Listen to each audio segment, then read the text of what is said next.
আশ্চর্য কথা, পৃথিবীর সবচেয়ে পরহেজগার মানুষ, তাকে বলা হচ্ছে আপনি আল্লাহকে ভয় করুন। পৃথিবীর সবচেয়ে আল্লাহ ভীরু মানুষ, তাকে বলা হচ্ছে আপনি আল্লাহকে ভয় করুন। পৃথিবীর সবচেয়ে মুনসিফ ইনসাফ পরায়ণ মানুষ, ন্যায় বিচারক মানুষ, তাকে বলা হচ্ছে আপনি ইনসাফ করুন। তখন রাসূল সাল্লাল্লাহু আলাইহি ওয়াসাল্লাম বলতেছে, আওয়ালাস্তু আহাক্কু আহলিল আরদি, আমি কি নই পৃথিবীর বুকে সবচেয়ে বেশি হকদার যে আমি আল্লাহকে সবচেয়ে বেশি ভয় করব? ইদা আসাইতু, যদি আমি আল্লাহর বিধানের নাফরমানি করি তাহলে কে আল্লাহর বিধানের অনুসরণ করবে? অমাইয়া আদেল ইদা আলামা আদেল, আর কে ন্যায় বিচার করবে যদি আমি মুহাম্মদ ন্যায় বিচার না করি?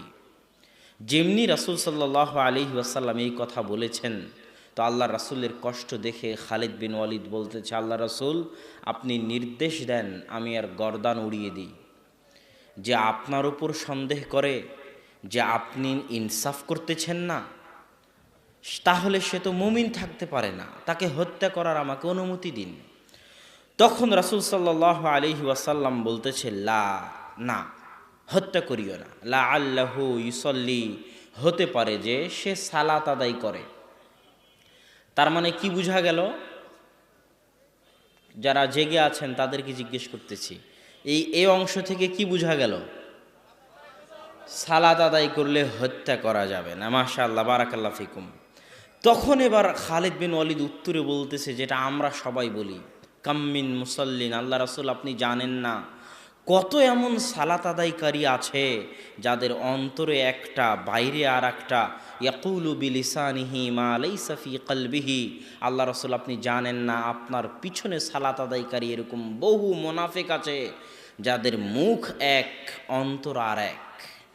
তখন এবার রাসূল সাল্লাল্লাহু আলাইহি ওয়াসাল্লামের উত্তরটা শুনেন, এটাও আপনাদের মনে রাখতে হবে। আল্লাহ রাসূল বলতেছে, খালিদ বিন ওয়ালিদ, ইন্নী লাম উমার, আমি আদিষ্ট হইনি, আমাকে নির্দেশ করা হয়নি যে আমি মানুষের অন্তর, আন কুলুবিন নাস, মানুষের অন্তর চিড়ে ফেড়ে দেখব যে মানুষের অন্তরে কি আছে, এই বিষয়ে আমাকে আদেশ করা হয়নি। এই অংশ থেকে যেটা বোঝা যায় সেটা হচ্ছে, পৃথিবীতে দুনিয়ার হুকুম আহকাম চলবে বাহ্যিক বিষয়ের উপর। কিসের উপর? বাহ্যিক হুকুম আহকামের উপর। কেউ যদি বলে লা ইলাহা ইল্লাল্লাহ, আশহাদু আল্লা ইলাহা ইল্লাল্লাহ ওয়া আশহাদু আন্না মুহাম্মাদার রাসূলুল্লাহ, তাহলে তার রক্ত হারাম, তাকে হত্যা করা যাবে না। যতই আপনি মনে করেন যে আপনার ভয়ে বলতেছে, যতই আপনি মনে করেন লোক দেখানোর জন্য বলতেছে, যতই আপনি মনে করেন মিথ্যা বানিয়ে বলতেছে, কিন্তু যতক্ষণ কালেমা বলবে ততক্ষণ তার রক্ত হারাম। তার অন্তরে কি আছে এটা আল্লাহ দেখবে কিয়ামতের মাঠে, ওটা আমার এবং আপনার দায়িত্ব নয় দেখার। এই অংশ থেকে আল্লাহ রাসূল সেটা স্পষ্ট করে দিলেন। তারপরে তবে খালিদ বিন ওয়ালিদ একটা কথা মনে রাখো, যে আজকে আমাকে বলল আমার মতো ন্যায়পরায়ণ শাসককে, আমি যে আর এক হাদিসে আল্লাহ রাসূল বলেছে ওই তিনজন ব্যক্তিকে যারা বলল সারা রাত এবাদত করব, সারাদিন সিয়াম রাখবো, বিবাহ করব না, ওই হাদিসে আল্লাহ রাসূল তাদেরকে বলেছিলেন, ওয়াল্লাহি লা ইন্নী আতকাকুম ওয়া আখশাকুম, আল্লাহর কসম নিশ্চয় আমি হচ্ছি সবচেয়ে তাকওয়াবান, সবচেয়ে পরহেজগার, সবচেয়ে আল্লাহ ভীরু মানুষ আসমানের নিচে জমিনের উপরে। তো জেনে রাখো খালিদ বিন ওয়ালিদ, আমি সবচেয়ে পরহেজগার, সবচেয়ে তাকওয়াবান মানুষ হওয়ার পরেও যে আমার শাসন, আমার ন্যায়পরায়ণতার উপর আঙ্গুল উঠাই, আমার বিরুদ্ধে কথা বলে, আমার বিরুদ্ধে বিদ্রোহ করে, এরাই, এদের বংশ থেকেই অচিরে একদল মানুষ বের হবে যারা ঠিক এই স্বভাবেরই হবে। কি স্বভাবের? তখন রাসূল সাল্লাল্লাহু আলাইহি ওয়াসাল্লাম বলছেন, ইন্নাহু সায়াখরুজু মিন যিদি হাদা, এর বংশধর থেকে অচিরে একদল মানুষ বের হবে, ইয়াকতুলুনা আহলাল ইসলাম ওয়া ইয়াদাউনা আহলাল আওসান, যারা মুসলমানদেরকে হত্যা করবে আর মূর্তি পূজক মুশরিক কাফেরদের ছেড়ে দিবে। হাদিসের এই অংশ কি বুঝতে পারছেন? আজকে সিরিয়াতে কাদেরকে হত্যা করা হচ্ছে? কে হত্যা করতেছে? মুসলমান। ইয়েমেনে কাদেরকে হত্যা করা হচ্ছে? কে হত্যা করতেছে? মুসলমান। ওই কথায় আল্লাহর রাসূল বলেছেন, ইয়াকতুলুনা আহলাল ইসলাম, মুসলমানকে কাফের ফতোয়া দিয়ে হত্যা করবে। ওয়ায়াতরুকুনা আহলাল আওসান, আর ইহুদি খ্রিস্টান মুশরিকদের ছেড়ে দিবে। সম্মানিত উপস্থিতি, তৃতীয় হাদিস, আল্লাহ রাসূল সাল্লাল্লাহু আলাইহি ওয়াসাল্লাম বলছেন, ইয়াখরুজু ফীকুম, অচিরেই তোমাদের মধ্যে একদল মানুষ বের হবে, হুদাসাউল আসনান, যাদের দাঁত হবে নতুন, কেবল দাঁত উঠেছে, নতুন দাঁত গজিয়েছে, তাদেরকে হাদিসে বলা হয়েছে হুদাসাউল আসনান, নতুন গজানো দাঁতওয়ালা তথা অল্প বয়সী। সুফাহাউল আহলাম, বুদ্ধি কম, বিবেক কম, বিবেক বুদ্ধি দিয়ে কাজ করে না, আবেগ দিয়ে কাজ করে, এরকম অল্প বয়সী, কেবল দাঁত উঠেছে, অল্প বয়সী, বুদ্ধি কম যুবক বের হবে। ইয়াকুলুনা মিন খাইরি কওলিল বারিয়াহ, আল্লাহ রাসূলের কথা থেকেই কথা বলবে। ফাইদা লাকিতুমুহুম ফাকতুলুহুম, যদি তোমরা তাদেরকে পাও তাহলে তাদেরকে হত্যা করিও। ফাইন্না ফি কাতলিহিম আজরুন ইয়াউমাল কিয়ামাহ, কেননা তাদেরকে হত্যা করার মধ্যে কিয়ামতের মাঠে নেকি রয়েছে। আর এক হাদিসে রাসূল সাল্লাল্লাহু আলাইহি ওয়াসাল্লাম বলছেন, লাইন আদরাকতুহুম, আমি যদি এদেরকে পাই, আমি যদি এই সম্প্রদায়কে পাই, লাআকতুলান্নাহুম কাতলা সামুদ, তাহলে আমি তাদেরকে সামুদ জাতির মতো হত্যা করব।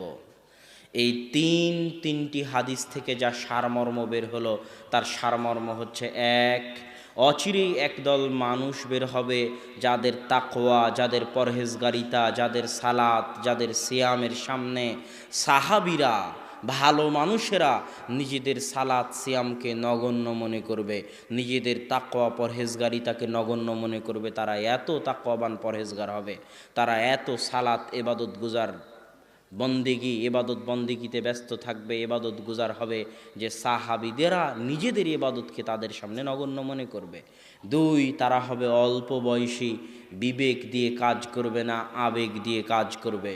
তিন, তারা মুসলমানদেরকে হত্যা করবে আর মুশরিক কাফেরদেরকে ছেড়ে দিবে, তাদেরকে হত্যা করবে না। এদের বিষয়ে আল্লাহ রাসূল যা বলেছেন, এক, আল্লাহ রাসূল বলেছেন এরা দিন থেকে বের হয়ে যাবে যেমন ধনুক থেকে তীর বের হয়ে যায়। দুই, আমি যদি এদেরকে পাই তাহলে সামুদ জাতির মতো হত্যা করব। তিন, তোমরা যদি এদেরকে পাও তাহলে এদেরকে হত্যা করিও, কেননা এদেরকে হত্যা করার মধ্যে কিয়ামতের মাঠে নেকি রয়েছে। এই হলো তিনটি হাদিসের সারমর্ম। আমি আমার সংক্ষিপ্ত বুঝি যে এই তিনটি হাদিস রাসূল সাল্লাল্লাহু আলাইহি ওয়াসাল্লাম খারিজিদেরকে বুঝিয়েছেন, এবং সালাফে সালেহিন মুহাদ্দিসিনে কেরামের এটাই ব্যাখ্যা যে তারা হচ্ছে খারিজি। আর এটাই সঠিক ব্যাখ্যার নিকটবর্তী, সঠিক কথার নিকটবর্তী কথা, যে এই হাদিসগুলো দ্বারা খারিজিরা উদ্দেশ্য। খারিজিদের আকিদা, জঙ্গিদের আকিদা খারাপ হওয়ার দুইটা কারণ। এক, তারা কবিরা গুনাহগার মুসলমানকে কাফের মনে করে। দুই, মুসলিম রাষ্ট্রকে কাফের রাষ্ট্র মনে করে। কবিরা গুনাহগার মুসলমানকে তারা কাফের মনে করে এই জন্য যে সিনেমা হলে যারা সিনেমা চালায় তাদেরকে বম মেরে উড়িয়ে দিতে হবে, এটা তাদের ধারণা। কিন্তু তারা এটা জানে না যে ইসলাম জোর করে কায়েম করা যায় না। ইসলাম কি জোর করে কায়েম করা যায়? তার একটা দলিল আপনাকে আমি এই যুগের একটা দলিল দিই। আপনারা জানেন সৌদি আরবে এখন সিনেমা হল, মহিলাদের গাড়ির ড্রাইভিং, ওপেনলি গানের কনসার্ট, ভারত থেকে নায়ক নায়িকা নিয়ে গিয়ে রিয়াদে গানের কনসার্ট, তারপরে হোলির অনুষ্ঠান, এগুলো এখন সৌদি আরবের অহরহ বিষয়। এটা জানেন না?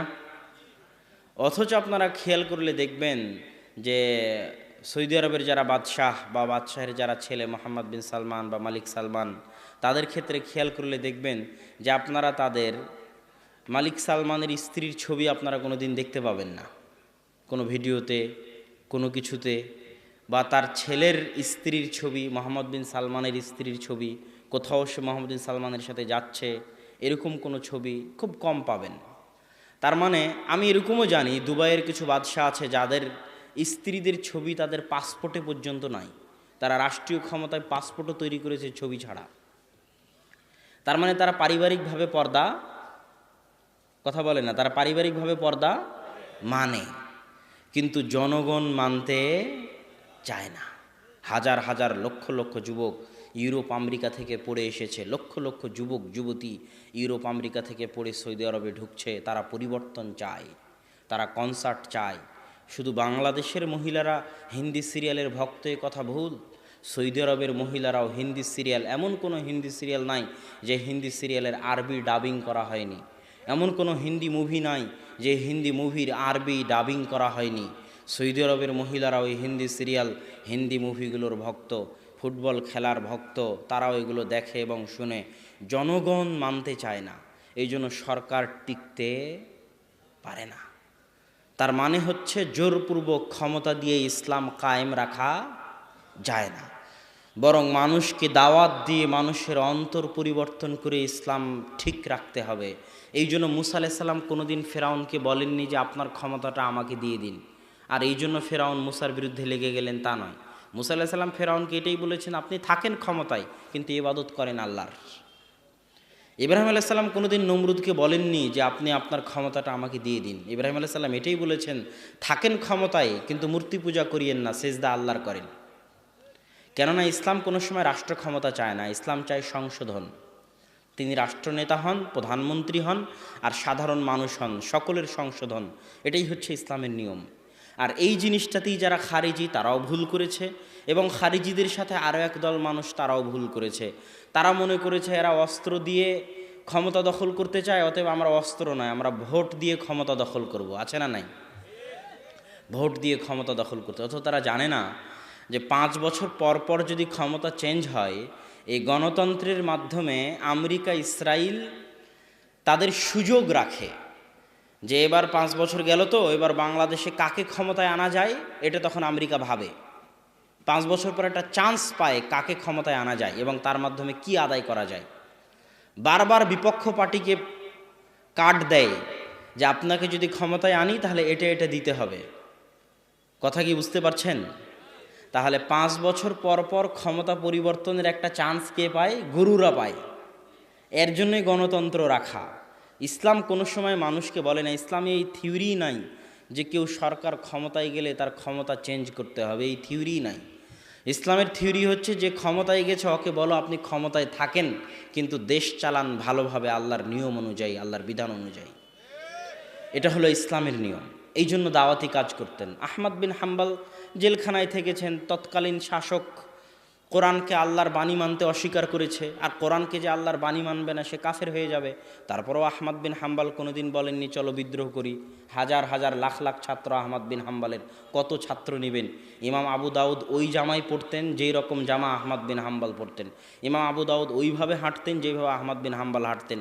কেননা ইমাম আবু দাউদ বিশ্বাস করতেন যে আহমদ বিন হাম্বলের চাইতে হাদিস বিষয়ে জ্ঞানী পৃথিবীতে কেউ নাই।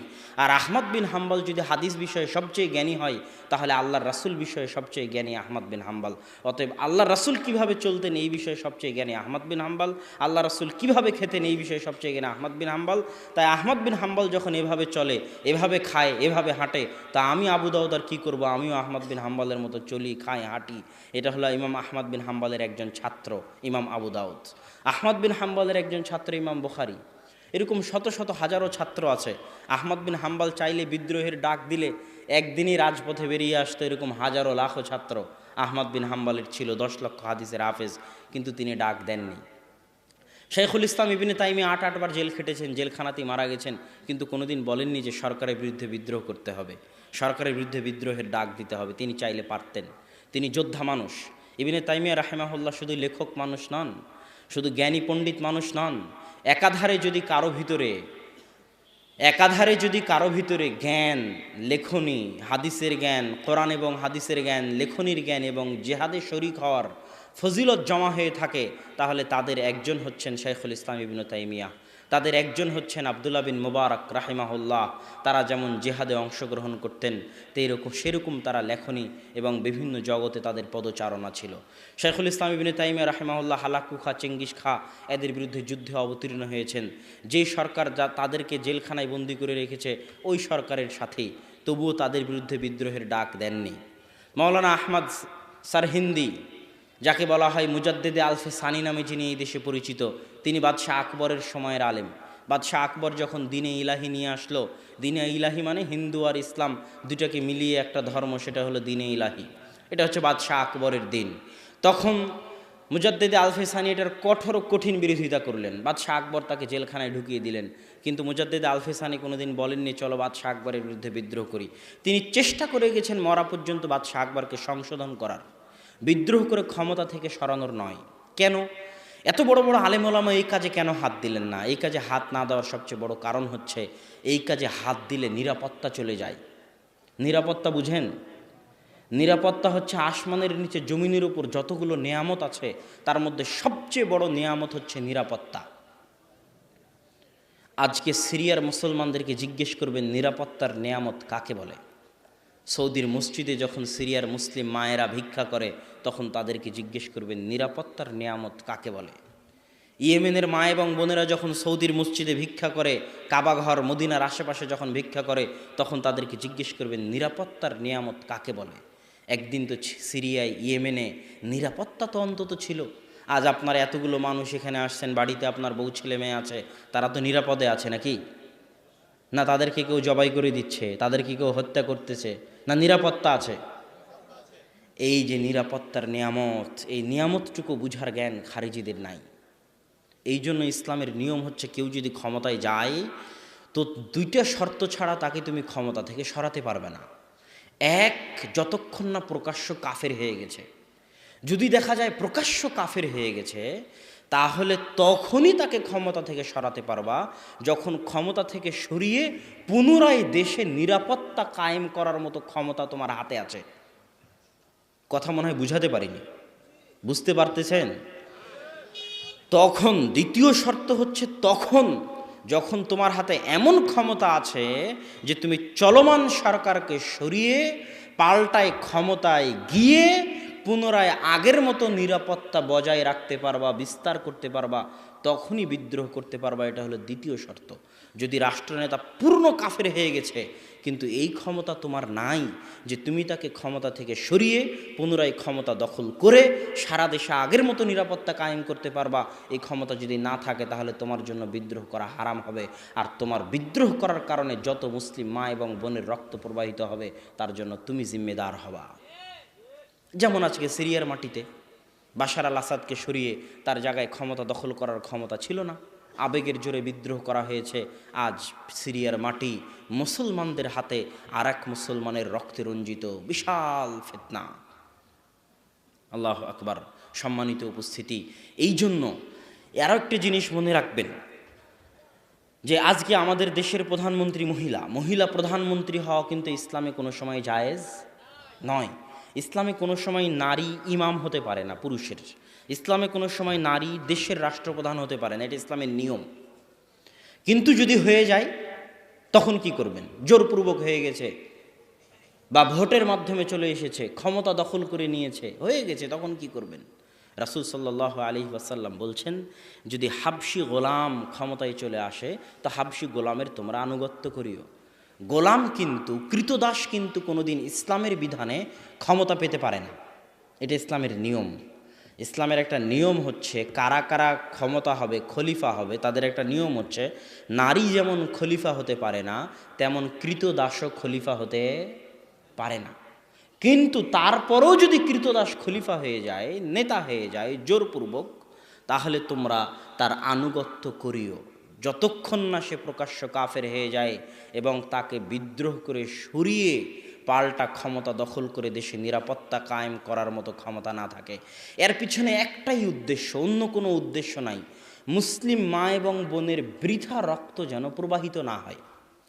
আমরা মুসলিম মা এবং বোন এবং মুসলমান ভাইয়ের রক্তের মূল্যটা বুঝি না, যে ইসলামে তাদের রক্তের মূল্য কতটুকু। আল্লাহ সুবহানাহু ওয়া তাআলার নিকটে একজন মুসলমানের রক্ত যে কত মূল্যবান, কত মূল্যবান, কত মূল্যবান, যে সারা পৃথিবীর সব মানুষ, আসমানের সব ফেরেশতা আর সব জিন একত্রিত হয়ে যদি একটা মুসলমানকে হত্যা করে তো আল্লাহ সব মানুষ, সব জিন, সব ফেরেশতাকে একসাথে জাহান্নামে নিক্ষেপ করতে বিন্দুমাত্র দ্বিধা করবেন না। এটা আল্লাহর নিকটে একজন মুসলমানের রক্তের মূল্য। কাবাঘর যদি আপনি ধ্বংস করেন তো কাবাঘর ধ্বংস করলে যত গুনাহ না হবে একটা মুসলমানকে হত্যা করলে তার চেয়ে বেশি গুনাহ হবে। তথা একজন মুসলমানের রক্তের মূল্য কার চাইতে বেশি? একজন মুসলমানের রক্তের মূল্য কাবা ঘরের চাইতে বেশি। এই জন্য আগে মুসলমানের রক্তের হেফাজত করতে হবে। এই জন্য অত সহজে এই জাতীয় খারিজি চিন্তাধারা এগুলোর মধ্যে যাওয়া যাবে না, এগুলো থেকে দূরে থাকতে হবে, বরং সংশোধনের চেষ্টা করতে হবে। আর সংশোধনের চেষ্টার মধ্যেই বরকত আছে। কেমনে সংশোধনের চেষ্টার মধ্যে বরকত আছে? মানুষ হতাশ হয়ে জিজ্ঞেস করে, আমি যখন বক্তব্য দিই এই বিষয়ের উপর, যখন বক্তব্য দিই এই বিষয়ের উপর আমার বিস্তারিত বক্তব্য আছে, ইসলামপুর দিনাজপুর একটা মসজিদে প্রায় 1.5-2 ঘন্টার আলোচনা আছে। মানুষ তখন হতাশ হয়ে জিজ্ঞেস করে, আজকে তাহলে ফিলিস্তিনের কি হবে? আজকে তাহলে মায়ানমার রোহিঙ্গাদের কি হবে? আজকে তাহলে চীনের মুসলমানদের কি হবে? আপনি যখন সবাইকে জঙ্গি বানিয়ে দিলেন, সবাইকে সন্ত্রাসী বানিয়ে দিলেন, তাহলে এই মুসলমানদের রক্ষা করবে কে, বাঁচাবে কে? আমি তাদের উদ্দেশ্য করে বলি যে পৃথিবী থেকে মানুষকে শিক্ষা নিতে হয়। পৃথিবী পরিচালনায় আল্লাহর কিছু নীতি থাকে, সুন্নাতুল্লাহ ফি তাদবীরিল আরজ, আল্লাহর নীতি পৃথিবী পরিচালনায়। যেমন আব্দুর রাজ্জাক বিন ইউসুফের নীতি আছে জামিয়া সালাফিয়া পরিচালনায়। তো কেমনে জানবেন যে জামিয়া সালাফিয়া 3 বছর থাকে, 5 বছর থাকে, 10 বছর থাকে? সে অবশ্যই বলতে পারবে আব্দুর রাজ্জাক বিন ইউসুফ এইভাবে জামিয়া সালাফিয়া চালায়, তাই নয় কি? তাহলে আল্লাহ কিভাবে পৃথিবী চালায় এটা কেমনে জানবেন? 1500, 1000, 2000 বছরের ইতিহাস। ইব্রাহিম আলাইসাল্লামের কাহিনী পড়ুন, আদম আলাইসাল্লামের কাহিনী পড়ুন, ইউসুফ আলাইসাল্লামের কাহিনী পড়ুন, মুসা আলাইসাল্লামের কাহিনী পড়ুন। পৃথিবীর সব ইতিহাস যখন আপনার সামনে চলে আসবে, তখন আপনি দেখতে পাবেন যে আল্লাহ পৃথিবী কিভাবে চালায়। এটা আল্লাহর পৃথিবী পরিচালনার নীতিগুলো আপনার সামনে স্পষ্ট হয়ে যাবে।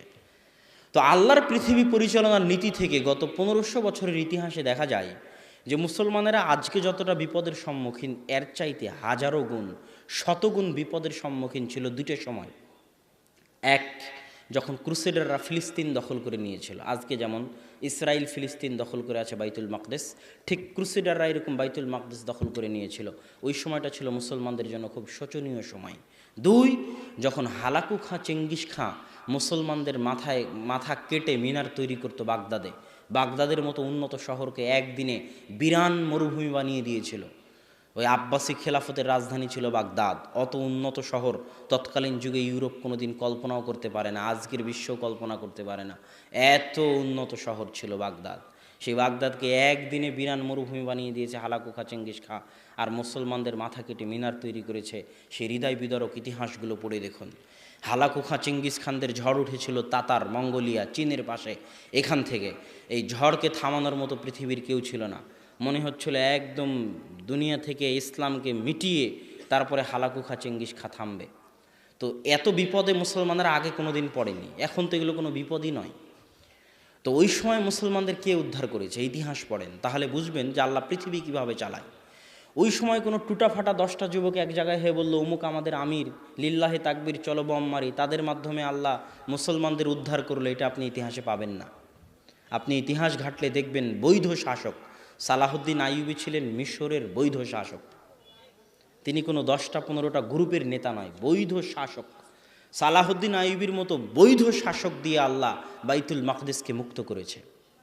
ঠিক জাহির বেরবেস খান ছিলেন বৈধ শাসক, যিনি সর্বপ্রথম যার হাতে হালাকু খাঁ চেঙ্গিস খানদের তাতারি বাহিনীর পরাজয় হয় সর্বপ্রথম যার হাতে, তিনি হচ্ছেন জাহির বেরবেস খান। তিনি ছিলেন বৈধ শাসক।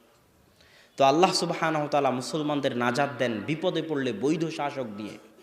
তার আরেকটা দলিল হচ্ছে, যখনই যারা বিপদে পড়ে তখন আল্লাহ তাদেরকে দোয়া শিখিয়ে দিয়েছে যে তোমরা দোয়া করবা যে আল্লাহ আপনি আমাদের সুলতানান নাসিরা, সাহায্যকারী শাসক দেন। এটা আল্লাহ দোয়া করতে বলেছে। কি দোয়া? সাহায্যকারী সুলতান শাসক দেন। এটা নয় যে সাহায্যকারী 10টা গ্রুপ দেন, যারা 10টা গ্রুপ এক জায়গায় জঙ্গি হামলা করে আমাদের নাজাত দিবে। আল্লাহ এটা শিখায়নি। আল্লাহ দোয়া করতে বলেছে সাহায্যকারী সুলতান, সাহায্যকারী শাসক দেন। মুসলমানদের সেই দোয়া করতে হবে এবং মুসলমানেরা নাজাত পাবে। অতীত ইতিহাস ঘাটলে, পৃথিবী পরিচালনায় আল্লাহর নীতি দেখলে বোঝা যায় মুসলমানেরা আবারও যদি এই কঠিন পরিস্থিতি থেকে মুক্তি পায়, তাহলে এরকম বৈধ ন্যায়পরায়ণ শাসকের হাত দিয়েই মুক্তি পাবে ইনশাআল্লাহ। আর যারা আমাদেরকে এই জাতীয় বক্তব্য দিলে দালাল বলে, তাদেরকে আমি বলেছি এবং এখনও বলি, যেই দিন বৈধ শাসক জেহাদের ডাক দিবে, সেই দিন আহলে হাদিসের বাচ্চারাই জেহাদের কাতারে সবার আগে থাকবে ইনশাআল্লাহ।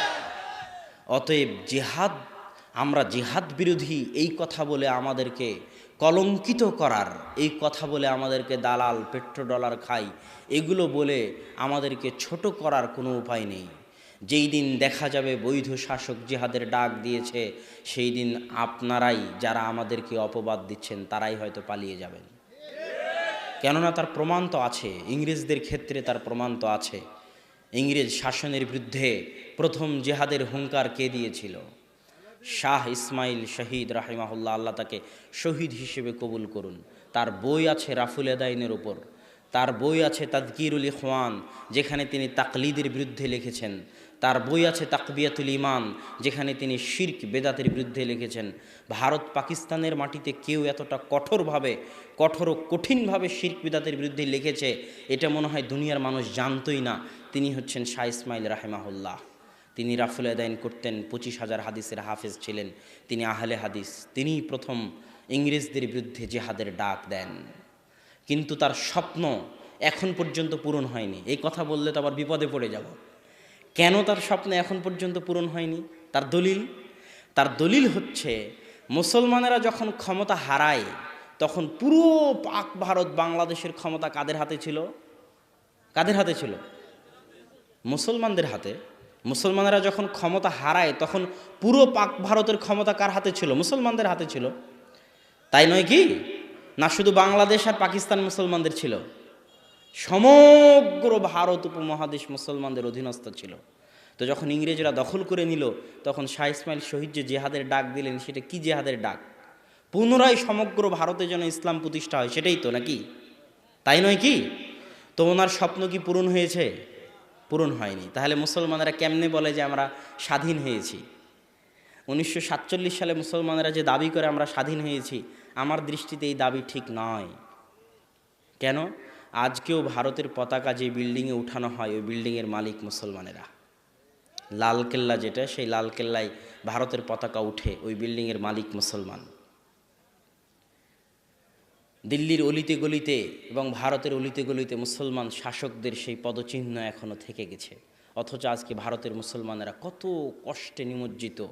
এনআরসি, সিএ এর নামে ভারতের মুসলমানদের পরিচয় ছিনিয়ে নিয়ে দ্বিতীয় রোহিঙ্গা, দ্বিতীয় মায়ানমার বানানোর পরিকল্পনা চলতেছে। আমরা দোয়া করি আল্লাহ সুবহানাহু ওয়া তাআলা ভারতের মুসলমানদেরকে সহযোগিতা করুন এবং তাদের জন্য সুলতান আন নাসিরা, সাহায্যকারী শাসক পাঠান। আল্লাহুম্মা আমিন। সম্মানিত উপস্থিতি, আমি আমার বক্তব্যে বলতেছিলাম যে ইসলাম শাসন পরিবর্তন করায় বিশ্বাসী নয়। যে ক্ষমতায় গেছে তাকে ক্ষমতায় থাকতে দিতে হবে। এর অনেক ফল আছে, অনেক গুণ আছে। এই যে সৌদি বাদশারা, তারা এত সুন্দর করে তাদের দেশ কেন পরিচালনা করে? বা যারা দুবাইয়ের বাদশা, তারা এত সুন্দর করে কেন দেশ পরিচালনা করে? তারা জানে যে বংশ পর খরচ করেছিলাম তা আগে আদায় করি, 5 বছর পর তো চলে যেতে হবে, তখন সারা দেশ লুটে পেটে খেয়ে নিবে। এই জন্য গণতন্ত্র বাংলাদেশের যত ক্ষতি করেছে, পৃথিবীর আর অন্য কোনো দেশের তত ক্ষতি করতে পারেনি। কেন? বাংলাদেশের বয়স তো আর কম হলো না। কোথায় 1971 আর কোথায় 2019, 2020। তো সেখানে যখন বাংলাদেশ স্বাধীন হয় তখন মালয়েশিয়া বাংলাদেশের চাইতে দরিদ্র দেশ ছিল। আজ মালয়েশিয়া কোথায় পৌঁছে গেছে? আর বাংলাদেশ এখনও মনে করতেছে যে বাংলাদেশের উন্নতি হচ্ছে গার্মেন্টসগুলো, বাংলাদেশের উন্নতি হচ্ছে পদ্মা সেতু, রাস্তাঘাট। এই জিনিসটা বাংলাদেশের মানুষ কেন বুঝে না আমি বুঝি না। অবকাঠামোগত উন্নয়ন কোনোদিন উন্নয়ন নয়। এই বাইতুল হাম জামে মসজিদ, বিশাল বাইতুল হাম জামে মসজিদ তৈরি করলাম, বিশাল জামিয়া সালাফের বিল্ডিং তৈরি করলাম, কিন্তু যে ছাত্র পড়ে সেও পচা, যে শিক্ষক পড়ায় সেও পচা। তো বিল্ডিংয়ের দাম আছে? কোনো দাম নাই। তো অবকাঠামোগত উন্নয়ন কোনোদিন উন্নয়ন নয়। উন্নয়ন হচ্ছে শিক্ষার উন্নয়ন, জ্ঞানের উন্নয়ন। তো আপনি ব্রিজ দিয়ে কি করবেন? ওই ব্রিজে যে ইঞ্জিনিয়ার, সেই ইঞ্জিনিয়ার তো চায়নার, আর লেবার তো আপনার বাংলাদেশের। তাহলে এই ব্রিজের কোনো দাম আছে? যেই দিন আপনার ইঞ্জিনিয়ার দিয়ে আপনি পদ্মা ব্রিজ বানাতে পারবেন, সেই দিন বুঝবো যে হ্যাঁ আপনি উন্নত হয়েছেন। ঠিক তেমনই আজকের যে গার্মেন্টসগুলো, গবেষণা পড়ে দেখেন, বাংলাদেশের মানুষ কম শ্রমে বেশি কাজ করে দেয়, এই জন্য গার্মেন্টসগুলো চলে। যখন অন্য দেশের মানুষ কম শ্রমে এত বেশি কাজ করে দিবে, তখন বাংলাদেশের গার্মেন্টসগুলো বন্ধ হয়ে যাবে। এটাই পৃথিবীর নিয়ম, হতে হবে। না হলে যারা পারমাণবিক বম বানাতে পারে তারা একটা প্যান্ট শার্ট বানাতে পারবে না? তাদেরকে প্যান্ট শার্ট কিনতে হবে বাংলাদেশের কাছ থেকে, এটা কোনো কথা হলো? তার মানে কোশ্চিনকালেও এটা উন্নতির আলামত নয়। উন্নতি হচ্ছে শিক্ষায়, আর শিক্ষার জায়গাতেই তো বাংলাদেশ সবচেয়ে পিছিয়ে। যে বিশ্ববিদ্যালয়গুলো থেকে মানুষ শিক্ষা গ্রহণ করবে, ওই বিশ্ববিদ্যালয়গুলোতে তো সব সন্ত্রাসী, ডাকাত আর চোরেরা পড়ে। আর সন্ত্রাসী, ডাকাত আর চোরেরা পড়ায়, নিয়মিত কোনো দিন ক্লাসে আসে না। বিশ্ববিদ্যালয়ের টিচার আসা নাকি লাগে না, আশ্চর্য। অথচ সৌদি আরবে একজন শিক্ষক, বিশ্ববিদ্যালয়, মদিনা বিশ্ববিদ্যালয়ের শিক্ষক, হাই পর্যায়ের টিচার, হাজার হাজার রিয়াল বেতন, তারপরও 1 মিনিট ক্লাসে আসলে, দেরিতে আসলে আল্লাহকে ভয় করে যে আমার এই টাকাটা কি হালাল হবে, এটার কি আমি জবাব দিতে পারবো। মদিনা ইসলামী বিশ্ববিদ্যালয়ের শিক্ষক। আর বাংলাদেশের বিশ্ববিদ্যালয়ের শিক্ষক মানে ক্লাসে আসা লাগে না। তাহলে এই টাকার হিসাব কিয়ামতের মাঠে কি দিবে? টাকা তো আমার আপনার না, তার বাপের। ঢাকা বিশ্ববিদ্যালয়, রাজশাহী বিশ্ববিদ্যালয় চলে কাদের টাকায়? আমার আপনার টাকায়। তাহলে এই যে এই বিশ্ববিদ্যালয়গুলোতে যেখান থেকে মানুষ সঠিক হওয়ার কথা, সেই জায়গাগুলো আজ ধ্বংসের দ্বার প্রান্তে দাঁড়িয়ে আছে। তো সম্মানিত উপস্থিতি, আমরা জঙ্গিদের আলোচনা করছিলাম যে জঙ্গিরা 2টা জায়গায় পা পিছলে গেছে। 1, তারা কাফের রাষ্ট্রকে, মুসলিম রাষ্ট্রকে কাফের রাষ্ট্র মনে করে। 2, তারা কবিরা গুনাহগার মুসলমানকে কাফের মনে করে। অথচ কবিরা গুনাহগার মুসলমান কাফের নয়। দলিল, আল্লাহ সুবহানাহু ওয়া তাআলা কবিরা গুনাহগার মুসলমানকে মুমিন বলে ডেকেছেন কোরআনে। আল্লাহ বলছেন, ইয়া আইয়ুহাল্লাযীনা আমানু তুবু ইলাল্লাহ, হে ইমানদারগণ তোমরা তওবা করো। তো তওবা কে করে? সাগিরা গুনাহ যে করে সে তওবা করে? সাগিরা গুনাহ ওযু করলে ক্ষমা হয়ে যায়, 1 সালাত থেকে আরেক সালাতের মাঝে ক্ষমা হয়ে যায়, 1 জুমা থেকে আরেক জুমার মাঝে ক্ষমা হয়ে যায়, 1 রমজান থেকে আরেক রমজানের মাঝে ক্ষমা হয়ে যায়। কিন্তু কাবিরা গুনাহ করলে তওবা করা লাগে। আর আল্লাহ কাবিরা গুনাহগার মুসলিমকে বলতেছে, ইয়া আইয়ুহাল্লাযীনা আমানু, হে ইমানদারগণ। মানে কবিরা গুনাহ করার পরও সে এখনো কি আছে? মুমিন আছে। কথা মনে হয় বুঝাতে পারিনি। শত শত দলিল পেশ করতে পারবো যে কাবিরা গুনাহ করার পরও মানুষ মুমিন থাকে। ওই যে 99 জনকে হত্যা করলো বানি ইসরায়েলের ব্যক্তি, তারপরে 100 জনকে হত্যা করলো, তাকে আল্লাহ জান্নাতে দেয়নি? যদি সে কবিরা গুনাহ করলে যদি কাফের হয়ে যেত, তাহলে কি সে জান্নাতে যেতে পারত? অসম্ভব। কবিরা গুনাহ করলে মানুষ ফাসেক হয়, পাপিষ্ঠ হয়, পাপাচারী হয়, তাকে তওবা করতে হয়, কিন্তু সে কাফের হয় না। কেননা কবিরা গুনাহ করলে যদি কাফের হয়ে যায়, তাহলে তওবা করবে কি থেকে? তওবা করার তো কোনো রাস্তাই নাই। শাফাত থাকবে কার জন্য? আল্লাহ রাসূল কিয়ামতের মাঠে কার জন্য শাফাত করবে? যদি কবিরা গুনাহ করলে মানুষ কাফের হয়ে যায়, তো কিয়ামতের মাঠে আল্লাহ রাসূল শাফাত করার জন্য কাউকে পাবে না। কিয়ামতের মাঠে শাফাত করার জন্য, আল্লাহর অঞ্জলিতে উঠার জন্য কোনো মানুষ থাকবে না। যদি কাবিরা গুনাহ করলে মানুষ কাফের হয়ে যেত। এরকম হাজারো শত দলিল পেশ করা যাবে যে কাবিরা গুনাহ করলে মানুষ কাফের হয় না। আর যে দলিলগুলো আমরা পেশ করি, এই দলিলগুলো সব ইমাম বুখারী দিয়ে গেছেন। সহিহ বুখারীর কিতাবুল ঈমান খুলেন, প্রথম অধ্যায়গুলোই হচ্ছে কিতাবুল ঈমান। প্রথম থেকে নিয়ে শেষ পর্যন্ত ইমাম বুখারী দলিল দিতে থেকেছেন যে ঈমান কুফর, এর মধ্যে পার্থক্য আছে। কুফরুন দুনা কুফরিন, যে কোরআন এবং হাদিসে কুফুর শব্দ ব্যবহার হলেই কাফের। কোরআন হাদিসে ব্যবহার হয়েছে একজন মুসলমানকে গালি দেওয়া ফাসেকি, আর একজন মুসলমানকে হত্যা করা কুফুরি। তার মানে যে মুসলমানকে হত্যা করবে সে কাফের হয়ে যাবে? কথা বলেন। এটারই উত্তর ইমাম বুখারী সহিহ বুখারীতে দিয়েছে যে কুফরের স্তর আছে। কুফরের স্তর আছে। একটা কুফর, যেই কুফর করলে সে পূর্ণাঙ্গ কাফের হয়ে যাবে, আর একটা কুফর যে গুনাহগার হবে, ফাসেক হবে। এগুলো সব দলিল ইমাম বুখারী রাহিমাহুল্লাহ দিয়ে রেখেছে তার গ্রন্থের মধ্যে। তো সম্মানিত উপস্থিতি, আমরা বলছিলাম তারা কবিরা গুনাহগার মুসলমানকে কাফের মনে করে। এটা হলো তাদের প্রথম বিভ্রান্তি, এবং এটা ভুল কথা, এটা চলবে না। বরং কবিরা গুনাহগার মুসলমানেরা ফাসেক, তারা তওবা করে ইসলামে ফিরে আসতে পারে। শাফাতের হকদার তারাই, আল্লাহর অঞ্জলিতে উঠার হকদার তারাই। তারা যদি তওবা করে, আল্লাহর নিকটে দোয়া করে, তাহলে আল্লাহ সুবহানাহু ওয়া তাআলা তাদেরকে ক্ষমা করে দিবেন। তারা হচ্ছে ফাসেক মুমিন। এখানে আরেকটা বিষয় আপনাকে বলে রাখি, সেটা হচ্ছে কাফের মুসলিম রাষ্ট্রকে কাফের রাষ্ট্র মনে করে। তো রাষ্ট্র কতক্ষণ মুসলিম থাকে? কিভাবে রাষ্ট্র মুসলিম হয়? যে রাষ্ট্রের অধিকাংশ জনগণ মুসলমান, যে রাষ্ট্রে ইসলামী সংস্কৃতির প্রভাব থাকে, যে রাষ্ট্রে ইসলামী হুকুম আহকাম বিধিবিধান মানতে কোনো বাধা নাই, যে রাষ্ট্রের রাষ্ট্রনেতা মুসলমান, নাম কাওয়াস্তে হলেও প্রকাশ্য কাফের নয়, এই রকম যে গুণাবলী যে রাষ্ট্রের মধ্যে পাওয়া যাবে, সেই রাষ্ট্রকে কাফের রাষ্ট্র বলা যাবে না, বরং মুসলিম রাষ্ট্র বলতে হবে। তবে পূর্ণাঙ্গ মুসলিম নয়, ফাসেক মুসলিম রাষ্ট্র। যেমন বাংলাদেশ, পাকিস্তান, এগুলো কি মুসলিম রাষ্ট্র?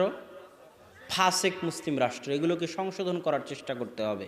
এগুলোর বিরুদ্ধে বিদ্রোহ করে মুসলমানদের রক্ত, মাল, সম্পদ ধ্বংস করার চেষ্টা করা যাবে না। এখানে আরও একটা কথা আপনাকে বলে রাখি যে কাফের হলেই যে তাকে হত্যা করতে হবে তা কিন্তু নয়। কাফের হলেই কি হত্যা করতে হবে নাকি? হ্যাঁ, এই সম্পর্কে ইসলামের বিধান আছে। কয়েক শ্রেণীর কাফের যাদেরকে আপনি হত্যা করতে পারবেন না, আল্লাহ রাসূল বলেছে তাদেরকে যদি আপনি হত্যা করেন তাহলে আপনি জান্নাতের গন্ধও পাবেন না। এক, যেই কাফের রাষ্ট্রের সাথে মুসলিম রাষ্ট্রের চুক্তি আছে, চুক্তি, যে ইসলামী খেলাফতের সাথে কোনো কাফের রাষ্ট্রের চুক্তি আছে, ওই চুক্তিবদ্ধ কাফের রাষ্ট্রের কোনো কাফেরকে কোনো মুসলমান হত্যা করতে পারবে না। দুই, যেই কাফের রাষ্ট্র থেকে কোনো ব্যক্তি মুসলমান রাষ্ট্রে এসেছে নিরাপত্তা নিয়ে, রাষ্ট্র বলেছে আমি তাকে নিরাপত্তা দিলাম। যেমন যখন আল্লাহ রাসূল মক্কা বিজয় করলো তখন আল্লাহ রাসূল বলল, আল্লাহ রাসূল কি বলল আপনাদের মনে আছে? আল্লাহ রাসূল বলল সুফিয়ানের বাড়িতে, তাদের বাড়িতে, উমুক উমুকের বাড়িতে, সব নাম ধরে ধরে আল্লাহ রাসূল বললেন তাদের বাড়িতে যারা আশ্রয় নিবে তারা নিরাপদ, তারা নিরাপদ, তারা নিরাপদ। মানে রাষ্ট্র তাদেরকে কি দিয়ে দিল? নিরাপত্তা দিল। এখন আল্লাহর রাসূলের অধীনস্থ কোনো ব্যক্তি তাদের গায়ে হাত উঠাতে পারবে না। ঠিক যখন কোনো কাফের কোনো মুসলিম রাষ্ট্রে ঢুকবে, মুসলিম রাষ্ট্র তাকে ভিসা দিয়েছে, ভিসা দেওয়া মানে কি দেওয়া? নিরাপত্তা দেওয়া। তো যে ভিসা নিয়ে এসেছে তাকে আপনি হত্যা করতে পারবেন না, কেননা মুসলিম রাষ্ট্র তাকে নিরাপত্তা দিয়েছে, তাকে নিরাপত্তা দেওয়া আপনার জিম্মেদারি। আপনার সরকার তাকে নিরাপত্তা দেওয়ার ওয়াদা করেছে, তাকে নিরাপত্তা দেওয়া আপনার জিম্মেদারি। যদি আপনি তাকে হত্যা করেন আপনি জান্নাতের গন্ধ পাবেন না, আল্লাহ রাসূলের হাদিস। তিন, যে কাফের মুসলিম রাষ্ট্রে বসবাস করে জিজিয়া দিয়ে, কর দিয়ে যে কাফের মুসলিম রাষ্ট্রে বসবাস করে তার রক্ত হারাম, তাকে আপনি হত্যা করতে পারবেন না। শুধু তাই নয়, এমনকি যুদ্ধরত অবস্থায় যে দেশের সাথে যুদ্ধ চলতেছে তাকে বলা হয় দারুল হারব আর দারুল ইসলাম। দারুল ইসলাম আর দারুল হারবে যুদ্ধ চলতেছে। তো যে দেশের সাথে যুদ্ধ চলতেছে ইসলামিক খেলাফতের, ওই দেশেরও নারী, শিশু, বয়োবৃদ্ধ যারা যুদ্ধের মাঠে আসেনি তারা কাফের হওয়ার পরও আপনি তাদেরকে হত্যা করতে পারবেন না। এটা ইসলামের নিয়ম। তো সম্মানিত উপস্থিতি, ইসলাম মানে, ইসলামের চেহারাকে আজ জঙ্গিরা বিকৃত করে ফেলেছে। যেখানে সেখানে আমেরিকা সহ বিভিন্ন দেশে বোমা হামলা করে মনে করতেছে যে না এটা ইসলামে জায়েজ। জি না, ইসলামে শুধু রাষ্ট্রের অধীনে জিহাদ জায়েজ। রাষ্ট্র ক্ষমতা ছাড়া কিছু কিছু ইবাদত আছে যেগুলো ইসলামে চলে না। যেমন হজ রাষ্ট্র ক্ষমতা ছাড়া চলে না। মক্কায় কোন তারিখে, কয় তারিখে হজ হবে, আপনি বাংলাদেশ থেকে গিয়ে যদি বলেন আমি আমার তারিখে হজ করব, আর ওই আফ্রিকা থেকে এসে যদি বলে আমি আমার তারিখে হজ করব, হবে না। সৌদি বাদশাহ, সৌদি খলিফা, সৌদির যারা শাসক তারা যেই দিন ঘোষণা দিবে যে এই তারিখে হজ হবে, আপনি যেখানকারই হন না কেন, আপনার দেশ যেখানেই হোক না কেন, আপনি যে মতই মানেন না কেন, যে ধর্মই মানেন না কেন, যে ফতোয়াতেই বিশ্বাস করেন না কেন, শাসক যেই দিন হজের ঘোষণা দিয়েছে সেই দিনে হজ হতে হবে। এটা ইসলামের নিয়ম। ঠিক ঈদ, আপনি এক গ্রামে আজকে ঈদ করবেন, আর একজন আর এক গ্রামে ঈদ করবে, এটা ইসলাম বিশ্বাস করে না। আপনার ফতোয়া যেটাই হোক, ফতোয়া একদিনে ঈদ করা হোক আর ফতোয়া আলাদা দিনে ঈদ করা হোক, কিন্তু রাষ্ট্র যেই দিন ঈদের ঘোষণা দিবে আপনার ফতোয়া যেটাই হোক আপনাকে ওই দিনে ঈদ করতে হবে। এরকম জিহাদ, ইন্নামাল ইমাম জুন্নাতুন ইউকাতালু মিন ওয়ারাইহি, ইমাম হচ্ছে ঢাল, তার পিছনে থেকে জিহাদ করতে হয়। ইমাম মানে রাষ্ট্রনেতা, তার পিছনে থাকা ছাড়া, তিনি সামনে থাকা ছাড়া যুদ্ধ হয় না। তো সম্মানিত উপস্থিতি, আমরা সঙ্গে দিচ্ছিলাম যে আমরা কাফের রাষ্ট্র, মুসলিম রাষ্ট্রকে কাফের রাষ্ট্র মনে করি, যেটা মনে করা ঠিক নয়। বরং যতক্ষণ মুসলিম রাষ্ট্র আছে ততক্ষণ সেই মুসলিম রাষ্ট্রের যাবতীয় বিধিবিধান মেনে চলা আপনার জন্য জরুরি। যেমন বাংলাদেশ একটা মুসলিম রাষ্ট্র, আমি মনে করি এই বাংলাদেশের মুসলিম রাষ্ট্রের নিয়ম হচ্ছে রাস্তার সিগন্যাল দেওয়া আছে। কথা কি বুঝতে পারছেন? তো আপনি যদি ওই সিগন্যাল অতিক্রম করেন তা আমার দৃষ্টিতে আপনি গুনাহগার হবেন, আমার বুঝে বলে, কেননা আপনি মুসলিম রাষ্ট্রের নিয়মকে লঙ্ঘন করলেন। বাংলাদেশের নিয়ম হচ্ছে যে আপনাকে এই জায়গায় এই কাজটা করতে হবে, এই জায়গায় এই কাজটা করতে হবে। যতক্ষণ না ওই কাজ ইসলাম বিরোধী হচ্ছে ততক্ষণ ইসলাম বলে তুমি ওটা মানো। কথা না বুঝাতে পারলে আমি ব্যর্থ। যতক্ষণ রাষ্ট্রের কোনো কথা ইসলাম বিরোধী না হচ্ছে ততক্ষণ ইসলাম বলে তুমি রাষ্ট্রের আনুগত্য করো, রাষ্ট্র যেটা বলতেছে সেটা শোনো। যদি সেটা তুমি লঙ্ঘন করো তাহলে তুমি গুনাহগার হবে। এটার নামই ইকামতে দিন। ইকামতে দিন মানে রাস্তাঘাট বন্ধ করে দিয়ে, রাষ্ট্রের বিরুদ্ধে বিদ্রোহ করে, রাষ্ট্রের মাল সম্পদ, ধন সম্পদ নষ্ট করে। বাংলাদেশের সম্পদ কার সম্পদ? আমাদের সম্পদ। কথা বুঝেননি? বাংলাদেশের সম্পদ আমাদের সম্পদ, তা আমি মিছিল মিটিং করে জ্বালাও পোড়াও করে হরতাল করে বাংলাদেশের সম্পদকে নষ্ট করতেছি, মানে আমার ক্ষতি করতেছি। আমি ফতোয়া দিয়ে, কাফের ফতোয়া দিয়ে বাংলাদেশের পুলিশ আর্মি র্যাবকে হত্যা করতেছি, মানে আমি আমার দেশের ক্ষতি করতেছি, এটা বুঝতে হবে। আমি ইসলামের ক্ষতি করতেছি, এটা বুঝতে হবে। কেননা প্রকারান্তরে এটা হচ্ছে ফাসেক মুসলিম রাষ্ট্র হলেও কাফের রাষ্ট্র নয়। অতএব এই ফাসেক মুসলিম রাষ্ট্রের প্রত্যেক জিনিস, একটা টাকাও আমানতের সাথে হেফাজত করা প্রত্যেক মুসলমানের দায়িত্ব। আপনি রাষ্ট্র ক্ষমতায় আছেন, OC, DC, SP, commissioner, chairman, মন্ত্রী, জনগণের টাকা আপনার হাতে আছে। ইসলাম বলতেছে এই টাকার হেফাজত করতে হবে। ক্ষতি করলে কিয়ামতের মাঠে জবাব দিতে হবে, আপনি একটা মুসলিম রাষ্ট্রের ক্ষতি করেছেন, ধ্বংস করেছেন। সম্মানিত উপস্থিতি, এই জন্য আমি আপনাদের সামনে বলতেছিলাম যে একামতে দিনের সঠিক অর্থ আমরা বুঝি না। একামতে দিনের সঠিক অর্থ বুঝতে গেলে আপনাকে বুঝতে হবে একামতে সালাত কাকে বলে। একামতে সালাত মানে কি ডাঙ্গিপাড়ার সব মানুষকে আজ সকালে গিয়ে ফজরের সময় পিটিয়ে মসজিদে নিয়ে আসবে, এর নাম একামতে সালাত। এখন ডাঙ্গিপাড়ার সব মানুষকে পিটিয়ে মসজিদে নিয়ে আসলাম, কেউ রুকু করাও জানে না, সূরা ফাতিহাও জানে না, ওযু করাও জানে না, তাহলে একামতে সালাত হলো না? হলো না। একামতে সালাত হলো না। একামতে সালাত মানে আমি নিজে যদি আমার মধ্যে একামতে সালাত করতে চাই, তার মানে সালাতের যাবতীয় হুকুম আহকাম বিধিবিধান মেনে, যেভাবে ওযু করার সেভাবে ওযু করে, যেভাবে সালাত আদায় করার সেভাবে সালাত আদায় করে যদি আমি নিয়মিত 5 ওয়াক্ত সালাত আদায় করি, তাহলে আমি আমার মধ্যে কি করলাম? জোরে কথা বলেন, কি করলাম? একামতে সালাত করলাম। এটা হচ্ছে ঠিক একামতে দিন। তার মানে একামতে দিন মানে আরেকজনকে পিটিয়ে দিন মানাতে হবে তা না। একামতে দিন মানে আমার নিজের মধ্যে জন্ম থেকে মৃত্যু পর্যন্ত, পায়ের পাতা থেকে মাথার চাঁদি পর্যন্ত আমি ইসলামের যাবতীয় বিধিবিধান মানতেছি কিনা, যদি মানি তাহলে আমি আমার মধ্যে একামতে দিন করলাম। যদি আমার পরিবারকে মানাতে পারি তাহলে আমার পরিবারের মধ্যে একামতে দিন করলাম। এটা হচ্ছে একামতে দিন। নিজে মানার নাম হচ্ছে একামতে দিন, আর একজনকে জোর করে মানানোর নাম একামতে দিন নয়। সম্মানিত উপস্থিতি, সুতরাং একামতে দিনের আমাদেরকে ভুল ব্যাখ্যা বোঝানো হয়েছে। এখানে আরও একটা কথা আমি আপনাদেরকে বলে রাখি, সেটা হচ্ছে যে ইসলামের আরও একটা নিয়ম, আপনি বিচারপতি ছাড়া, বিচার ব্যবস্থা ছাড়া কাউকে হত্যা করতে পারবেন না। আর বিচার ব্যবস্থা যদি কাউকে হত্যা করেও তাহলে সে কাফের, এটাও নয়। যেমন ইসলামের নিয়ম হচ্ছে কেউ যদি বিবাহিত অবস্থায় জেনা করে তাকে হত্যা করতে হবে, তো যে বিবাহিত অবস্থায় জেনা করেছে সে কি কাফের হয়ে গেছে? হ্যাঁ, তাকে তো হত্যা করতে বলা হচ্ছে। একদল মানুষ মনে করে যে যে বিধানে হত্যার হুকুম আছে মানে কাফের হয়ে গেছে। জি না, ওই হত্যাটা তার জন্য কাফারা, সে জান্নাতেও চলে যেতে পারে। যে আরেকজন মুসলমানকে হত্যা করেছে তাকে হত্যা করতে হবে তার মানে সে কাফের হয়ে গেছে তা নয়। তাকে যে হত্যা করা হবে এই হত্যাটা তার ওই গুনাহের জন্য কাফারা, সে জান্নাতেও চলে যেতে পারে। ঠিক তেমনি বিচার ব্যবস্থা ছাড়া আপনি কোনো হুকুম বাস্তবায়ন করতে পারবেন না। যেমন ক্রিমিনাল ল, পৃথিবীতে যতগুলো রাষ্ট্র আছে, মুসলিম রাষ্ট্র আছে, প্রায় 57-58টা মুসলিম রাষ্ট্র, সব মুসলিম রাষ্ট্রে ইসলামের পারিবারিক নিয়ম, ইসলামের সামাজিক নিয়মগুলো রাষ্ট্রীয়ভাবে মানা হয়। ইসলামের পারিবারিক আইন মানে বাপ মারা গেলে কত শতক আপনি জমি পাবেন, আপনার ভাই বোন কত শতক জমি পাবে, এটা কে বলে দিয়েছে? ইসলাম বলে দিয়েছে। ওটাই কিন্তু মুসলিম দেশগুলোতে মানা হয়, ওটাকে বলা হয় ফ্যামিলি ল, পারিবারিক আইন। তো ইসলামের পারিবারিক আইন রাষ্ট্রীয়ভাবেই মানা হয়। যেমন বাংলাদেশের সরকার আপনাকে হজের জন্য সহযোগিতা করে না? করে না? করে না? করে না? করে। বাংলাদেশের সরকার আপনার ঈদ বাস্তবায়ন করতে সহযোগিতা করে না? করে না? করে।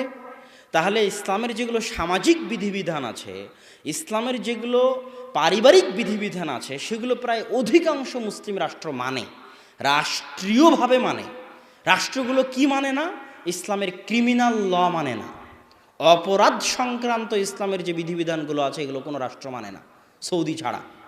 অপরাধ সংক্রান্ত কী আছে? চুরি করলে হাত কাটতে হবে, কেউ যদি মদ পান করে তাহলে 40 লাঠি 80 লাঠি পিটাতে হবে, কেউ যদি জেনা করে তাকে রজম করতে হবে, অবিবাহিত হলে 100 লাঠি পিটাতে হবে, দেশ থেকে তাড়াতে হবে। এই যে অপরাধ সংক্রান্ত যে আইনগুলো আছে এগুলো কোনো মুসলিম রাষ্ট্র, অধিকাংশ মুসলিম রাষ্ট্র মানে না। তো এখন আপনি কি জোর করে এই অপরাধ সংক্রান্ত বিধিবিধানগুলো বাস্তবায়ন করবেন? হ্যাঁ, এটার উত্তর কি? এটার দলিল কি? এটার দলিল হচ্ছে স্বয়ং খলিফা ওমর যদি কাউকে নিজে চোখে জেনা করতে দেখে, তো খলিফা ওমর তার ওপর জেনার হদ কায়েম করতে পারবে না সাক্ষী ছাড়া। এটা ইসলামের নিয়ম। খলিফা ওমর শাসক, ক্ষমতায় আছে, স্বচক্ষে দেখতেছে জেনা করতে, কিন্তু তিনি হদ কায়েম করতে পারবেন না। বিচারক লাগবে, সাক্ষী লাগবে, সাক্ষী আসবে, সাক্ষীরা সাক্ষী দিবে, বিচারক বিচার শোনাবে, তারপরে হদ কায়েম হবে। এটা ইসলামের নিয়ম। এটা কিন্তু আমরা জানি না, আমাদের দেশের মানুষজন জানে না। কিতাবুল ইমারাহ, কিতাবুল ইমারার যে হাদিসগুলো আছে, এই হাদিসগুলো যদি বাংলাদেশে পড়া হয়, কিতাবুল ইমারার হাদিসগুলো বাংলাদেশে দুইভাবে বিকৃত হয়ে গেছে। সহি মুসলিম খুলবেন, সহি মুসলিম খুলে কিতাবুল ইমারা বের করবেন। কিতাবুল ইমারার যে হাদিসগুলো আছে এগুলো বাংলাদেশে দুইভাবে বিকৃত হয়ে গেছে। এক, কিতাবুল ইমারার সব হাদিস নিয়ে চলে গেছে দল আর সংগঠন। বাংলাদেশে যত দল আছে, সেটা তাবলিগ জামাত হোক, জামাত ইসলাম হোক, হাস্যকর ব্যাপার যে কিতাবুল ইমারার সব হাদিস দল নিয়ে চলে গেছে। দলের আমির তো কিতাবুল ইমারাতে যে হাদিসগুলো আছে তার হাদিসগুলো ওর জায়গায় গিয়ে ফিট করা হয়, জামাতের যে হাদিসগুলো আছে সেগুলো দলের সাথে গিয়ে ফিট করা হয়। এটা গেল কিতাবুল ইমারার উপর প্রথম জুলুম। দ্বিতীয় জুলুম হলো কিতাবুল ইমারার হাদিসগুলো মূলত রাষ্ট্রনেতার সাথে সম্পৃক্ত, অথচ রাষ্ট্রনেতার সাথে কেউ কিতাবুল ইমারার হাদিস পড়ে না, সব শুধু দলনেতার সাথে কিতাবুল ইমারার হাদিস আর জামাতের হাদিস। অথচ জামাত মানে রাষ্ট্রের সাথে থাকা, আর আমির মানে রাষ্ট্রের আমির। আমির শব্দটা কি বলে ওর নাম, ইসলামের ইতিহাসে আমির শব্দটা কোনোদিন রাষ্ট্রনেতার বাইরে ব্যবহার হয়েছে এটা পাওয়া যায় না।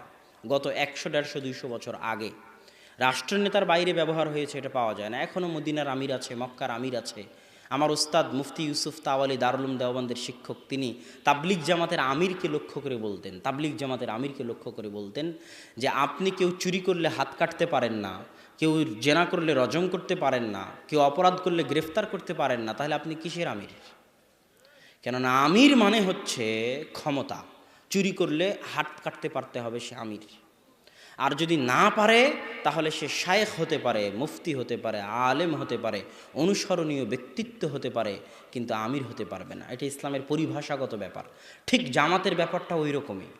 জামাত, আল্লাহ রাসূল কত কঠিন কথা বলতেছে জামাতের বিষয়ে, যে তাদেরকে হত্যা করো যারা জামাত থেকে বের হয়ে যায়। আল্লাহ রাসূল বলতেছে কেউ যদি জামাত থেকে বের হয়ে যায় সে ইসলাম থেকে বের হয়ে গেল। কত কঠিন কথা। অথচ আমি যদি তাবলিগ জামাত ছেড়ে দিই তাহলে কি আমি ইসলাম থেকে বের হয়ে যাব? তাহলে তার মানে জামাত মানে দল নয়। জামাত মানে তাহলে কি? ওই যে আবু বকর রাদিয়াল্লাহু তাআলা আনহু বলতেছে যারা যাকাত দেবে না এদেরকে আমি হত্যা করব, এদের বিরুদ্ধে যুদ্ধ করব।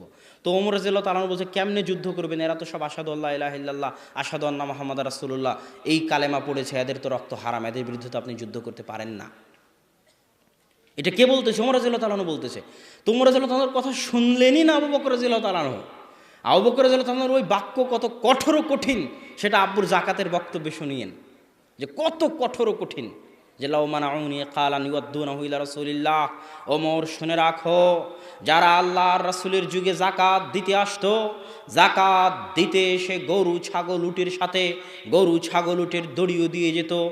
আজ আমি আবু বকর আমার যুগে যাকাত দিতে এসে যদি গরু ছাগল উট দিয়ে যায় আর গরু ছাগল উটের দড়ি না দিয়ে যায়, শুনে রাখো ওমর যারা আল্লাহ রাসূলের যুগে ওসর দিতে এসে খেজুর গম ধান চাল দিয়েছে, খেজুর গম ধান চালের বস্তাও রেখে দিয়ে গিয়েছে।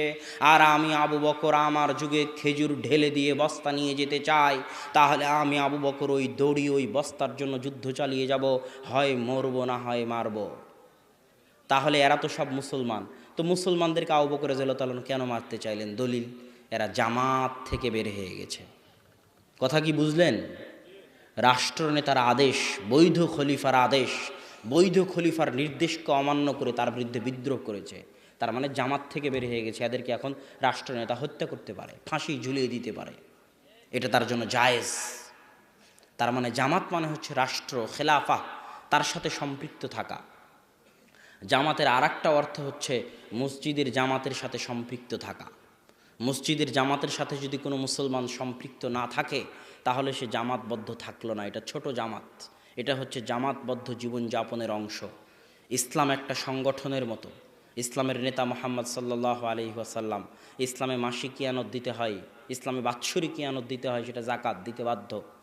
আর সারাদিন যত ইয়ানত দিবেন, যত দান করবেন, এটা ঐচ্ছিক। ইসলামের বাৎসরিক সম্মেলন আছে, যেমন তাবলিগ জামাতের আছে টঙ্গীতে, সেটা হচ্ছে হজ, যেতে বাধ্য যদি ক্ষমতা থাকে। ইসলামের প্রশিক্ষণ কর্মশালা আছে অন্যান্য সংগঠনের মতো, সেটা সিয়াম 1 মাসের প্রশিক্ষণ কর্মশালা। ঠিক ইসলামের শাখা অফিস আছে, যেমন অন্য সংগঠনের আছে। মসজিদ হচ্ছে ইসলামের শাখা অফিস।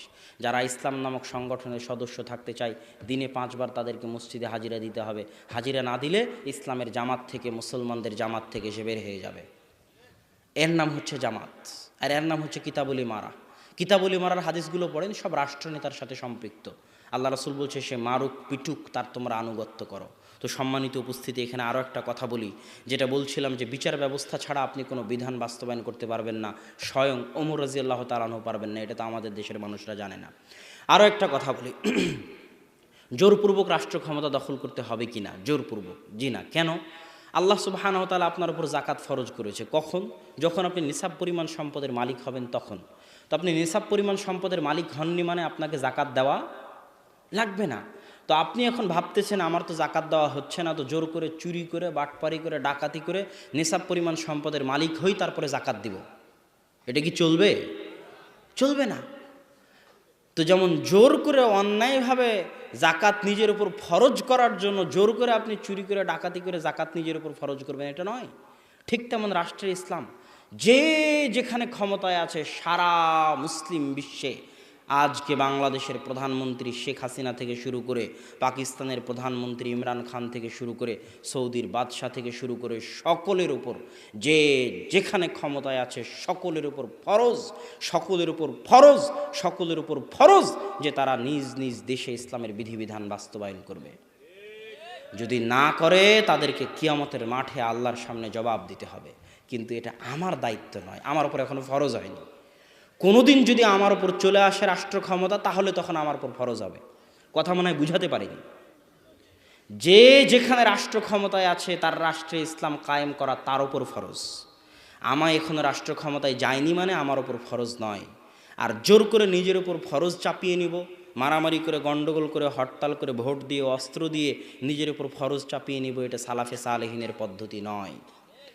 এটা আহমদ বিন হাম্বল, ইবনু তাইমিয়া, মুজাদ্দিদে আলফে সানি তাদের পদ্ধতি নয়। অতএব এই পদ্ধতি থেকে বেরিয়ে আসতে হবে। সম্মানিত উপস্থিতি, আমরা যে আলোচনা করছিলাম, এই আলোচনার সারমর্ম ছিল দুইটা বিষয়। এক, কবিরা গুনাহগার মুসলমানকে কাফের মনে করে জঙ্গিরা। 2, জঙ্গিরা মনে করে মুসলিম রাষ্ট্রকে কাফের রাষ্ট্র। এই 2 চিন্তা থেকে বের হয়ে আসতে হবে। বের হয়ে এসে সংশোধনের মাধ্যমে, দাওয়াতের মাধ্যমে রাষ্ট্রে, দেশে পরিবর্তন আনার চেষ্টা করতে হবে। আল্লাহ সুবহানাহু ওয়া তাআলা আমাদেরকে সেই তৌফিক দান করুক, আল্লাহুম্মা আমিন। বক্তব্যের শেষে এসে আপনাদেরকে বলতে চাই যে এই যে সালাফি কনফারেন্সকে অনেকে জঙ্গির সাথে লাগিয়ে দিল, আব্দুর রাজ্জাক বিন ইউসুফ বা আমাদের যারা আহলে হাদিস আলেম ওলামা আছে, কোথায় যেন একজন দেখলাম অনেক কিছুদিন আগে একজন কোন পুলিশ কমিশনার, তিনিও বক্তব্যে বললেন যে জঙ্গিরা সাধারণত আহলে হাদিস হয় বা জঙ্গিরা সাধারণত সালাফি হয়।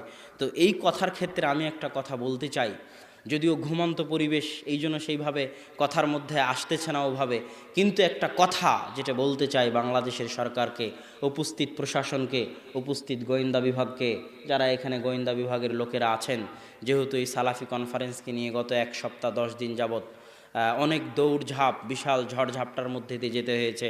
গোয়েন্দা, সাংবাদিক, পুলিশ, থানা, এসপি, ডিসি, ওসি, সকলের দরবার দিয়ে, সকলের দুয়ার দিয়ে পার হতে হয়েছে। তো সেই ক্ষেত্রে এটার ওপর প্রশাসনের চোখ আছে, গোয়েন্দা বিভাগের চোখ আছে, প্রশাসনের লোকের চোখ আছে। তাদেরকে উদ্দেশ্য করে বলতে চাই, আপনারা যদি কোনোদিন বাংলাদেশ থেকে জঙ্গিবাদকে সম্পূর্ণরূপে নির্মূল করতে চান, পরিপূর্ণরূপে নির্মূল করতে চান, ফাঁসি দিয়ে জেলখানায় বন্দি করে জঙ্গিবাদকে নির্মূল করা যাবে না। এটা সম্ভব নয়। জঙ্গিবাদ তাদের মাথায় ঢুকিয়ে আছে, তাদের মাথায় বাতিল চিন্তা, বাতিল আকিদা আছে।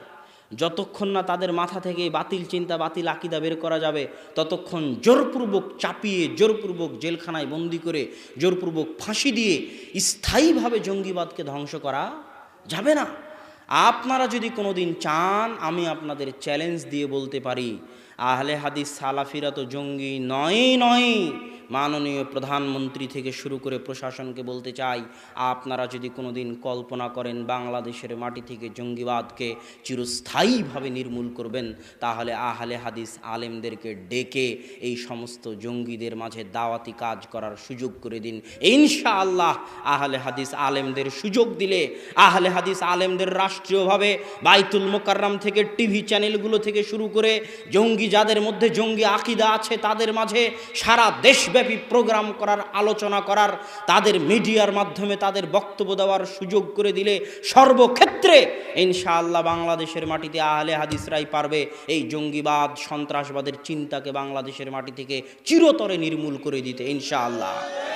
এই গ্যারেন্টি, এই চ্যালেঞ্জ আমি দিতে পারি। অতএব আহলে হাদিসদেরকে জঙ্গি, সালাফিদেরকে, সালাফি কনফারেন্সকে জঙ্গি মনে না করে আমাদের এই দালিলিক আলোচনাগুলো শুনুন, শুনে আমাদেরকে সুযোগ দিন। আমরা জঙ্গি তো নই, আপনার দেশ থেকে জঙ্গি আমরাই মুক্ত করতে পারবো। সেই দলিল, সেই জ্ঞান, সেই বক্তব্য, সেই আওয়াজ, সেই লেখনী আমাদের আছে ইনশাআল্লাহ। অতএব আমাদেরকে এটার সাথে সম্পৃক্ত না করে বরং আমাদেরকে গনিমত হিসেবে কাজে লাগানোর, বাংলাদেশকে শান্তি ও নিরাপত্তাপূর্ণ উন্নত রাষ্ট্রে পরিণত করার ক্ষেত্রে আমাদের সহযোগিতা গ্রহণের জন্য আবেদন জানাই। আর সালাফি কনফারেন্স ইনশাআল্লাহ, আমি গতকাল হয়তো কিছু কথা বলেছিলাম সালাফি কনফারেন্স নিয়ে, আজ আর বলতে চাই না। আজ এতটুকুই বলবো যে আল্লাহ সুবহানাহু ওয়া তাআলা যাদের অন্তরে সালাফি কনফারেন্স নিয়ে সংকীর্ণতা আছে, আপনি তাদের অন্তরকে প্রশস্ত করে দিন, আমিন। এবং আমি আশা করব অন্তরের অন্তরস্থল থেকে আমাদের যদি কোনো ভুল ত্রুটি হয়ে থাকে ক্ষমা সুন্দর দৃষ্টিতে দেখবেন। সকলকে, যারা যেখানে বক্তব্য শুনতেছে এই সালাফি কনফারেন্স আয়োজন করতে গিয়ে আমাদের দ্বারা যদি কোনো ভুল ত্রুটি হয়ে থাকে ক্ষমা সুন্দর দৃষ্টিতে দেখবেন। আর আমরা অনুরোধ করব, এবার যদি না পারেননি কোনো সমস্যা নাই, আগামী বছর সালাফি কনফারেন্সে আসুন, সালাফি কনফারেন্স আয়োজন করতে সহযোগিতা করুন ইনশাআল্লাহ। এটি একটি নেকির কাজ। জামিয়া সালাফিয়ার মাধ্যমে, সালাফি কনফারেন্সের মাধ্যমে বাংলাদেশের মাটিতে সালাফি আন্দোলন গতি পাবে, বিস্তার লাভ করবে ইনশাআল্লাহ। এই আশা ব্যক্ত করে আজকের সংক্ষিপ্ত বক্তব্য এখানেই শেষ করতেছি। ওয়া আখির দাওয়ানা আলহামদুলিল্লাহি রাব্বিল আলামিন।